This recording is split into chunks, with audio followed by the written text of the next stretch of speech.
Ini dengarkan elok-elok, jangan salah faham. Hal yazidur rizqu bit-talabi wa hal yanqusu bitarkit talab? Adakah rizki itu bertambah dengan usaha, atau kalau tidak usaha tidak bertambah atau berkurang? Ya. Adakah tuan-tuan sekalian rezeki itu bertambah dengan usaha atau berkurang dengan meninggalkan usaha? Kala, kata beliau, tidak. Fa innahu maktubun fi lauhil mahfuz muqaddarun wa muaqqatun wa la tabdila li hukmillah wa la taghyira li qismatihi wa kitabih.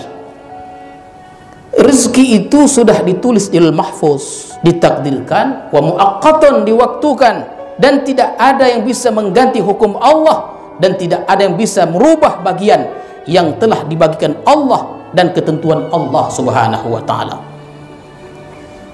Jadi Allah membagi rezeki dalam satu minggu 1 miliar. Contohnya nih, 1 miliar atau 100.000. 1 miliar itu besar kali. 100.000. Ini tidak akan bertambah, tidak akan berkurang. Hari ini kita berjualan, untungnya satu hari 100.000. Hari ini tutup, tidak untung 100.000. Jangan yakini bahwa itu bertambah, itu berkurang. Tidak ada pertambahan, tidak ada perkurangan. Ya, tidak ada pertambahan, tidak ada perkurangan. Tak ada kurang, tak ada bertambah, dia tetap dia. Kalau kita rezeki kita sepanjang hayat kita 5 miliar, 5 miliar itu baru akan habis ketika napas kita berhenti. Hari ini tidak untung, hari esok beruntung 2 kali lipat.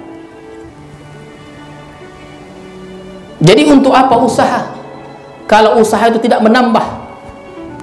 Padahal Allah telah berfirman, fantashiru fil ardi wabtaghu min fadlillah. Ikan carilah karunia Allah, bersebarlah, bertebaranlah, kata Allah. Jadi Allah menyuruh kita untuk berusaha, tapi usaha tidak mempengaruhi jatah rezeki kita itu, tidak dipengaruhi. Jadi usaha disuruh untuk apa? Litarattubil iqab was sawab. Usaha itu untuk menimbulkan siksa dan pahala saja. Itu dia tugas usaha itu. Kita berusaha litarattubil iqab was sawab, untuk menimbulkan rizki dan pahala. Kalau kita jujur, pahalalah. Kalau kita dusta, dosa kita kepada Allah Subhanahu wa taala. Jadi usaha yang baik fi sabilillah, usaha yang buruk fi sabilis syaitan. Adakah doa itu merubah? Nah, itu dia satu lagi itu. Jawabannya tidak. Lalu apa gunanya berdoa? Ya Allah, luaskan rizki kami, kemudian rizki tidak berubah, tidak bertambah. Jadi jangan kita itu berdoa supaya dikabulkan.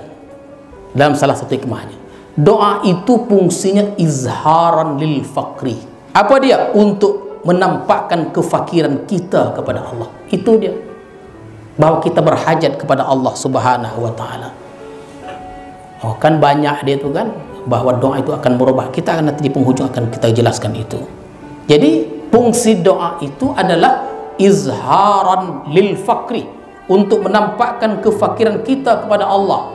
Kita berdoa, kita merintih, Allah Maha tahu. Kita tidak berdoa dan kita tidak merintih, Allah juga Maha tahu. Jadi kita berdoa, kita tidak berdoa, Allah Maha tahu. Jadi kalau kita berdoa, itu semata-mata menunjukkan kefakiran kita kepada Allah, menunjukkan kelemahan kita, betapa berhajatnya kita kepada Allah. Begitu dia. Dan untuk lebih memudahkan supaya jangan salah faham tentang bab ini, sekalian dalam 1-2 menit ini,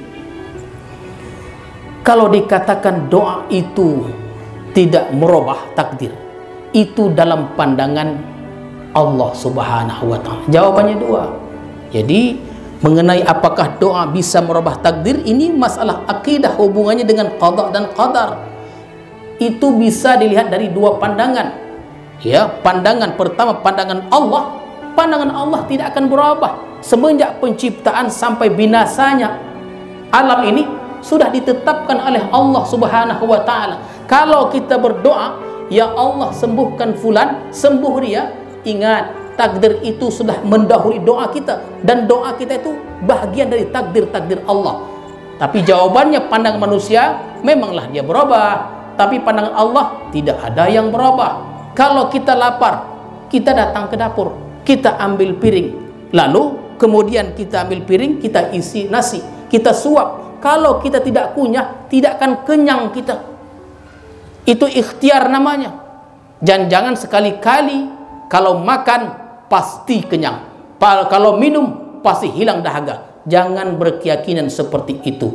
Pembunuh Ali Asghar, dalam riwayat, pembunuh Ali Asghar itu kehausan, diberi minum, minta minum lagi, haus saja, akhirnya perutnya meletup. Begitu dia. Jadi kita dituntut untuk terus doa dan ikhtiar kepada Allah Subhanahu wa ta'ala. Insyaallah Allah sudah tetapkan itu. Berdoa terus, ikhtiar terus, sehingga sampailah kepada ketentuan Allah Subhanahu wa ta'ala. Mudah-mudahan kita ditentukan menjadi hamba yang soleh, termasuk pengisi surga Allah Subhanahu wa ta'ala.